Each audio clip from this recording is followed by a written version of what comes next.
Welcome to Iredell County's training on workplace harassment.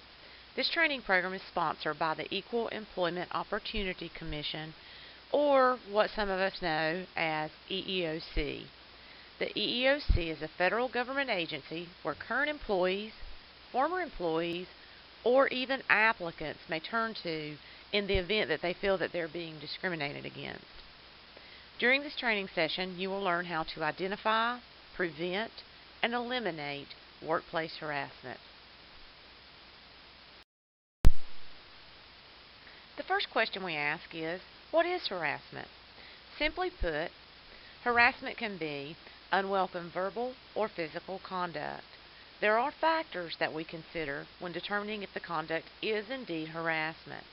These factors are things such as what was said, how often is it said, and was it physical or emotionally threatening.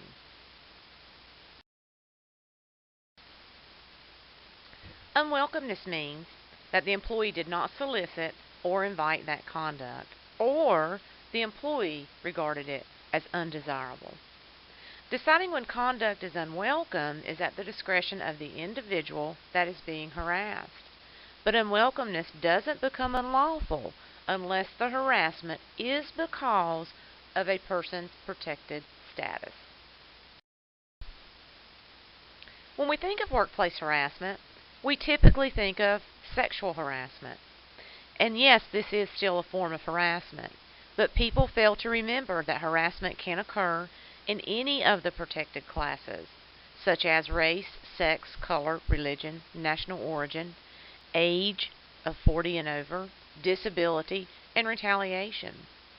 It could be a situation where a white male over 40 feels that he's being discriminated against because he is being treated differently in the work environment, different from those males who are under 40. Or it could be a situation where it was a Muslim that alleges they are being harassed because of their religion. In other words, the protected basis is what the employee believes is the reason for the harassment. The formula to determining workplace harassment is that the harassment has to occur at work or is related to the job, such as a work-sponsored event, and you must fall into one of the protected categories that we previously discussed. The categories such as race, color, sex, national origin, age, over 40, a person with a disability, or retaliation. Unwelcome conduct that alters the conditions of employment is prohibited. I think we all understand that inappropriate touching, threatening, or hitting someone is prohibited, but things such as sexual advances and pressures for dates are also prohibited. Does this mean that you cannot ask someone you work with out on a date? No. What it means is that you cannot pressure them for dates. So in all essence, asking for a date is fine, but if the answer is no, do not continue to ask the person out, as it may turn into a form of harassment. Derogatory comments, jokes, or innuendos should not be made in the workplace. A common issue of derogatory jokes are things such as the chain letters that go around through email. If you receive these, delete them. A lot of these jokes are about individuals in certain protected classes and could potentially become offensive. Also, we should not be telling racial jokes in the work environment. Inappropriate pictures should be removed from the work environment. Items such as calendars with females in bikinis, or males in G-strings, or even pictures of your spouse in a bathing suit is inappropriate. Avoid inappropriate gestures as well. Now let's talk about conduct that is not covered. Conduct that is not covered is your simple teasing, your offhand comments, or those minor isolated incidents. The conduct must alter the conditions of the victim's employment before it can become unlawful. For example, a supervisor may refer to the older lady in a general conversation. This does not demonstrate a form of harassment. However, if the supervisor continues to make fun of older ladies in the workplace and continuously refers to them as old gray-haired ladies, who should retire, then it could become offensive, and then it could form into an age or sex discrimination issue. The next question we ask is, who is involved in workplace harassment? There are two parties involved in a workplace harassment situation.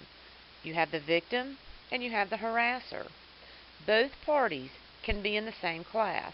For example, because a supervisor is over the age of 50, that doesn't mean that they could not harass a subordinate who is 40 or older.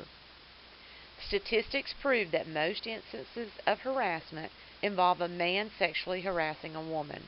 But sexual harassment may also involve a woman harassing a woman harassing a woman, and a man harassing a man. In some instances, the harassment victim may be a third-party person and may not be the actual target of the harassment. For example, a male employee who is working on a copier near the reception area, where there is a male receptionist working, may become offended if he overhears or sees the female make sexual advances to the male receptionist. As for the harasser, they can also be a male or female, a supervisor, a co-worker, or a non-employee. A non-employee are those people such as the vendors who come into the workplace, and they may harass an employee while they are there. That can also be an example of workplace harassment. To sum it up, the elements of unlawful workplace harassment are: 1. The conduct must be unwelcome. And again, the determining factor of whether the conduct is unwelcome or not is in the eyes of the beholder. 2. The form of harassment must be in any of the protected bases we previously discussed: race, color, religion, sex, national origin, age 40 and over, a person with a disability, and retaliation. The new element that we will discuss further is workplace harm. There are two types of workplace harms. There is a hostile work environment and a tangible employment action, which we will discuss in the next slide. When all of the elements come together, the employer is now liable to ensure that the workplace harassment stops.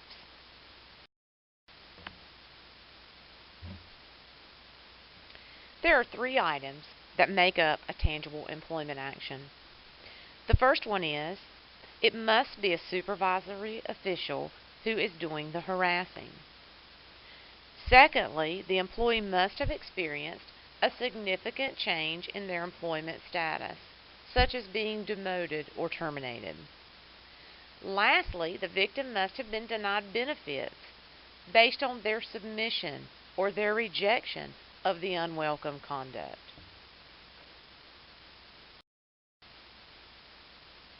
Let's get a little more specific on examples of what tangible employment actions are. As you will see listed on the slide, any of these items listed can result in a tangible employment action. For example, if you objected to going on a date with your supervisor and you were immediately fired following that incident, or maybe you were demoted because you failed to meet your manager after hours as ordered. In other words, anything that negatively impacts your employment may become a tangible employment action. The employer is always liable if the harasser is a supervisor. A supervisor is defined as anyone having the authority to undertake or recommend tangible employment decisions affecting the victim, or it could be someone who has the authority to direct the victim's daily work activities. Let's say that you work at EMS. You have your regularly assigned shift, but you choose to switch shifts with someone or fill in on another shift. This means that both supervisors would fall into this category as being a direct supervisor to you.